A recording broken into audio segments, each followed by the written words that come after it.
Just the four of you? Jake frowned and was about to say something when a loud shout from Sid stopped him. You think you're fucking tough? I can snap you like a twig, bitch. Come on! You and your pansies come at me all at once! Sid pauses, looking at Steve. Gunny sees his hesitation. Steve, you stay out of this. Steve holds up his hands. Never thought of interfering. Gunny turns around and looks at Sid. Satisfied? Just watch, bitch. I'll take you out by myself. I don't need their help.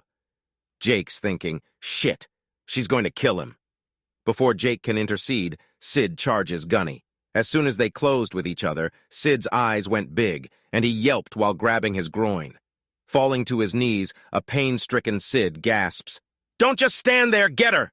Immediately, Sid's crew leaped into action. Seeing the other three set upon her, Gunny took action. Jumping to her right, Gunny stopped her first assailant with a well-placed chop to the throat. The young man grabbed his throat and staggered to the side. Immediately, Gunny turned and faced the second assailant, landing a punch to his solar plexus while simultaneously planting a sidekick to the head of the third assailant. Gunny laid waste to the four young men in less than a minute. Looking at the young men with contempt in her eyes, she turns and looks at Steve with a triumphant grin on her face, only to see a look of panic on Steve's face. Steve points. Behind you! Gunny swiftly launches a roundhouse kick that makes contact with something hard. At the same time, there was a cry of pain and the sound of metal on concrete. Finishing her turn, Gunny landed, ready to finish the fight. She saw the wuss guy face first on the concrete and Sid holding his wrist. What's going on? Asked Gunny. Jake picked himself up and approached Sid, concern in his eyes. Steve said, You became complacent and let your guard down. That kid almost planted a knife between your ribs. Looking down, Gunny sees an open lock blade knife with about an 8-centimeter blade on the ground by Steve's foot. Steve continues, Your wuss guy disarmed Sid and you repaid him by kicking him in the back of the head. You were so cocky this whole time you never noticed that wuss guy was never in danger. Looking down at Jake, Gunny said skeptically, Him? Yes, him. If you paid attention to the situation instead of shooting off your mouth, you would have noticed his calm demeanor, stance, and ability to read the situation. He was pretty safe. If he couldn't talk his way out of this situation, he was more than capable of defending himself. If I'm not mistaken, he could beat you in a fair fight. But you had to butt in. Dumbass. Gunny was astonished. You're shitting me? Steve quips, I wouldn't shit you. You're my favorite turd. That wuss could beat me? No way. I said a fair fight, one with rules and no killing. You're a trained killer. You had to hold back just now. Disabling your opponent with soft tissue attacks makes you suppress your killing instincts and puts you at a disadvantage. Wuss guy, on the other hand, has been trained to defend and disarm, though he couldn't kill a fly. After hearing Steve's explanation, Hobart thinks, maybe I'm an idiot. Meanwhile, Sid, holding his injured wrist, was helped by Jake. Can you form a tight fist? Trying to close his hand into a fist, Sid lets out a painful cry. Jake sighs. Looks like it's fractured. Jake takes out his wallet, removes a card, and hands it to Sid. This is my doctor. Tell him I sent you and he'll take care of you. Don't worry about paying, I'll take care of it. Jake pulls out another card and hands it to Sid. This is my attorney. Let him know I fractured your wrist and he will compensate you. You can get your own attorney if you wish, but it will cost you. See what my attorney offers you, then go find another attorney if you aren't satisfied. Pulling out one last card, Jake slips it into Sid's hand. You and your friends go to this address and give them this card. They'll give you some aptitude tests and then offer you a job. It's up to you whether you want to work there or not. Everyone was stunned. Gunny spoke first. Wait a minute, he just tried to rob you. Now you're paying for his medical bill, giving him compensation for hurting him after he tried to stab me, and now you're offering him a job. Are you stupid? In a stern voice, Jake looked at Gunny and said, Listen here, lady, if you hadn't butted in, we wouldn't be in this situation. Just shut up right now. I'll speak with you in a moment. Gunny was about to read him the riot act, but before she could say anything, Steve put his hand on her shoulder. Turning her head to look at Steve, she saw him shaking his head. At this time, 2 police cars arrive. After exiting the vehicles, the 2 officers approach the group.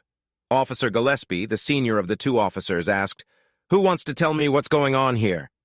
Jake pops up and faces the officers. Nothing to see here, officer. We were just participating in a self-defense demonstration. Right, guys? Everybody rolls their eyes and nods their heads half-heartedly while mumbling, "Yeah, sure." Gillespie looks at Sid. "What happened here, Sid?" Gillespie knew Sid and his followers. Sid, afraid to look directly into Gillespie's eyes, dropped his head and quietly said, "Like he said, just a friendly self-defense demo."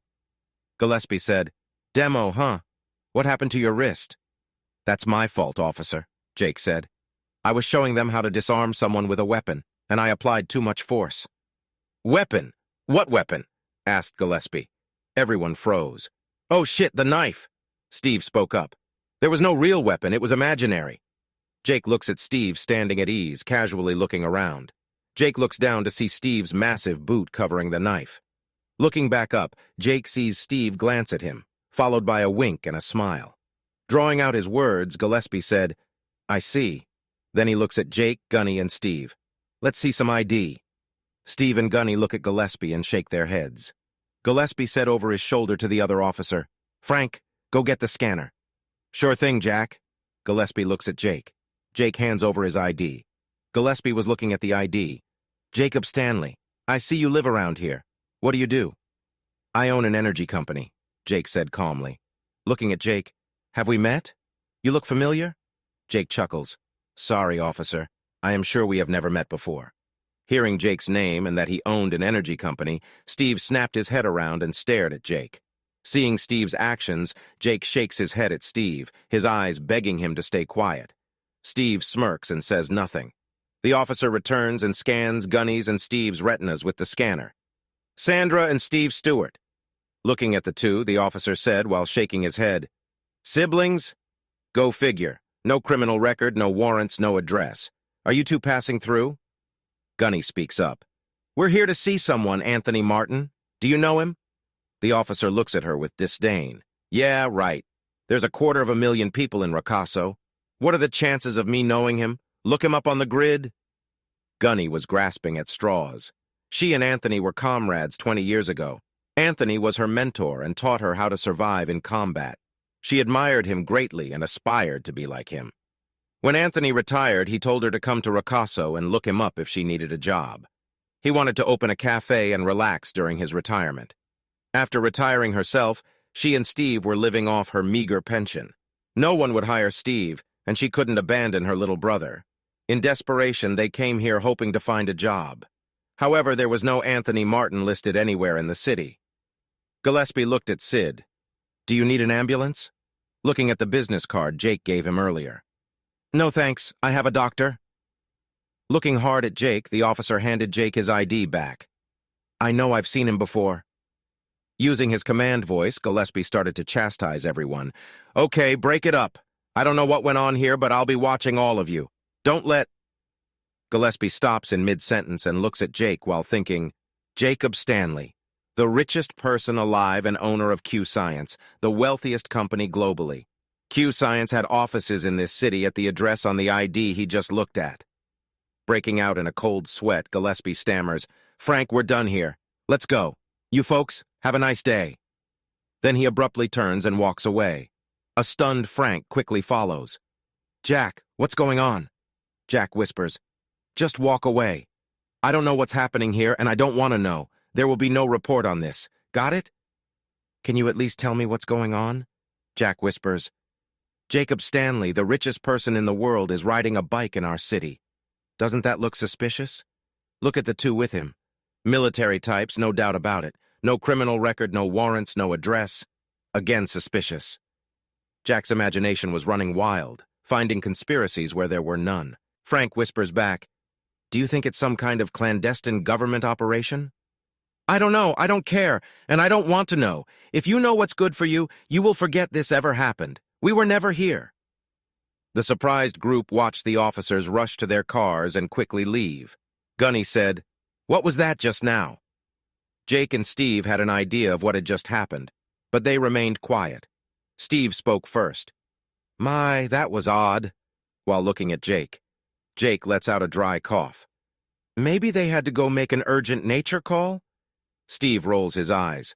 "Sure, an urgent nature call. Makes sense." Jake was beginning to like Steve. Quiet, intelligent, alert, discreet. Jake had an idea. Hey, Hobart, what do you think of Steve? How about we hire him? Who's reading whose mind now? I have already vetted him, and he strikes me as a good candidate for working for the company. Hobart asked, What about the woman? Jake, holding back his gag reflex. If we want him, we will probably have to hire her. I agree. Let's invite those two to breakfast. After their exchange, Jake approaches Steve and Gunny. Can I treat you two to breakfast? Steve looks at Gunny. Gunny makes a sour face. You've given that punk free medical care, financial compensation, and a job offer, and all we get is a fucking breakfast? Jake chuckles. Who knows? Maybe something good will happen during breakfast. Steve said, We will be happy to join you for breakfast. Gunny looks at Steve sharply. Steve is taking the initiative. Steve is not like this. What's going on? She wonders.